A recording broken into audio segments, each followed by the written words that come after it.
కొణిదెల పవన్ కళ్యాణ్ అమ్మ కడుపున ఆఖరివాడిగా పుట్టిన అందరికీ మంచి చేయాలి, మేలు జరగాలి అనే విషయంలో ముందువాడుగా ఉంటాడు. తన గురించి కంటే జనం గురించి ఎక్కువగా ఆలోచించే మనస్తత్వం నా తమ్ముడు కళ్యాణ్ బాబుది. ఎవరైనా అధికారంలోకి వచ్చాక ప్రజలకు ఏదైనా చేయాలనుకుంటారు. కానీ కళ్యాణ్ తన సొంత సంపాదనని కౌలు రైతులు కన్నీళ్లు తుడిచేందుకు ఖర్చు పెట్టడం, సరిహద్దు దగ్గర ప్రాణాలొడ్డి పోరాడే జవాన్ కోసం పెద్ద మొత్తం అందివ్వటం, అలాగే మత్స్యకారులు ఇంకా ఎందరికో తాను చేసిన సహాయం చూస్తుంటే ఇలాంటి నాయకుడు కదా జనానికి కావాల్సింది అనిపిస్తుంది. ఒక రకంగా చెప్పాలంటే సినిమాలోకి తను బలవంతంగా వచ్చాడు, రాజకీయాల్లో మాత్రం ఇష్టంతోనే వచ్చాడు. ఏ తల్లికైనా తన కొడుకు కష్టపడుతుంటే గుండె తరుక్కుపోతుంది. అలాగే ఏ అన్నకైనా తన తమ్ముడు అనవసరంగా మాటలు పడుతుంటే బాధ వేస్తుంది. అలా బాధపడుతున్న నా తల్లికి ఈ అన్నయ్యగా ఒక మాట చెప్పాను.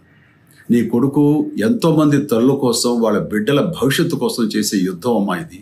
మన బాధ కంటే అది ఎంతో గొప్పది అన్నాను. అన్యాయాన్ని ఎదిరించకుండా మౌనంగా ఉండే మంచివాళ్ళ వల్లనే ప్రజాస్వామ్యం మరింత నష్టం అని నమ్మి జనం కోసం జన సైనికుడు అయ్యాడు. తాను బలంగా నమ్మిన సిద్ధాంతం కోసం తన జీవితం రాజకీయాల్లోకి అంకితం చేసిన శక్తిశాలి పవన్ కళ్యాణ్.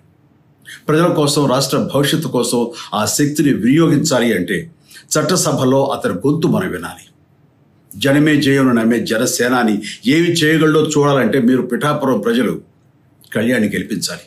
మీకు సేవకుడుగా, సైనికుడుగా అండగా నిలబడతాడు. మీకోసం ఏమైనా సరే కలబడతాడు, మీ కళ నిజం చేస్తాడు. పిఠాపురం వాస్తవ్యులకు మీ చిరంజీవి విన్నపం. గాజు గ్లాసు గుర్తుకి మీ ఓటు వేసి పవన్ కళ్యాణ్ని గెలిపించండి. జై హింద్.